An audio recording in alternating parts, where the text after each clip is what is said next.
આજે સાબુદાણાની ખીચડી બનાવીએ. સાબુદાણાની ખીચડી માટે મેઇન ઇન્ગ્રેડિયન્ટ્સમાં સાબુદાણા, બટેટા, આદુ છીણેલું, કાપેલા મરચાં, લીમડાના પાન, કોથમરી, દાડમના દાણા, જીરું, નમક, હળદર, મરચું, લીંબુનો રસ, મગફળીનો ભૂકો, દળેલી ખાંડ. ટોપરાનો ખમણ ઓપ્શનમાં. સાબુદાણામાં પાણી નાખી સાબુદાણાને હાથેથી મસળીને 3 થી 4 વખત આ રીતે પાણીમાં ધોઈ અને પાણી કાઢી નાખવું. સાબુદાણાને 3 થી 4 વખત ધોવાથી તેમાં એક્સ્ટ્રા જે સ્ટાર્ચ હશે તે નીકળી જશે, જેથી તેમાં ચીકાશ નહીં આવે. સાબુદાણાને 3 થી 4 વખત ધોઈ નાખ્યા બાદ તેમાં પાણી નાખીને તેને 3 થી 4 કલાક માટે પલાળી રાખો. 4 કલાક થઈ ગઈ છે, સાબુદાણા એકદમ પલળી ગયા છે અને તેમાંથી પાણી કાઢી નાખ્યું છે. સાબુદાણા એકદમ સરસ છૂટા થઈ ગયા છે. કઢાઈમાં તેલ ગરમ કરવા મૂકો. તેલ ગરમ થાય એટલે લીમડાના પાન, જીરું, લીલા મરચાં, આદુ નાખો. જો તમે હળદર ખાતા હોય તો હળદર,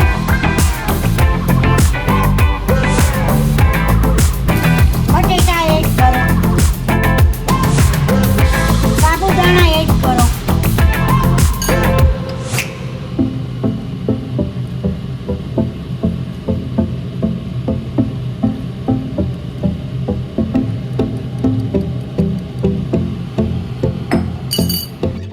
મરચું સ્વાદ પ્રમાણે, મીઠું,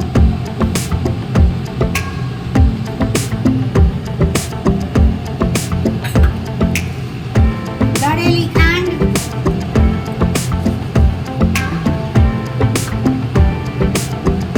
લીંબુનો રસ એડ કરો, કોથમરી અને સરખી રીતે મિક્સ કરો.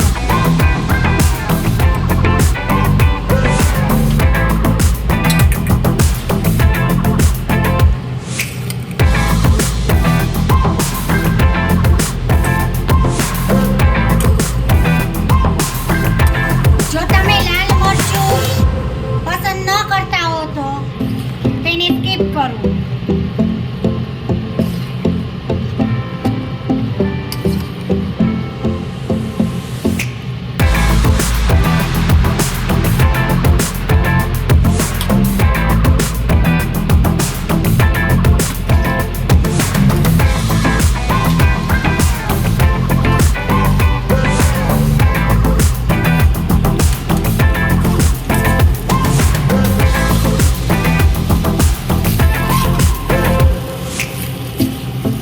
સરખું મિક્સ થઈ જાય પછી તેમાં મગફળીનો ભૂકો એડ કરો.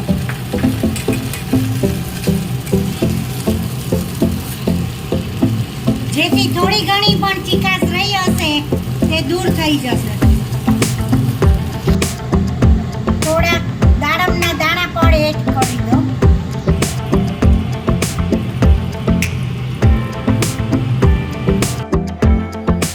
ટોપરાનું ખમણ એડ કરો.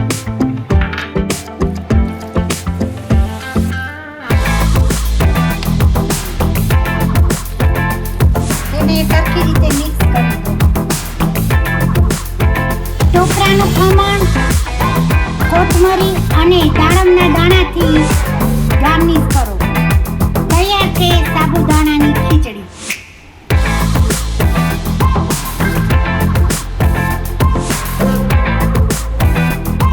સાબુદાણાની ખીચડીને ફરાળી સેવડો મસાલા સિંગથી ગાર્નિશ કરો. અને ગ્રીન ચટણી અને ખજૂર આંબલીની ચટણી સાથે સર્વ કરો.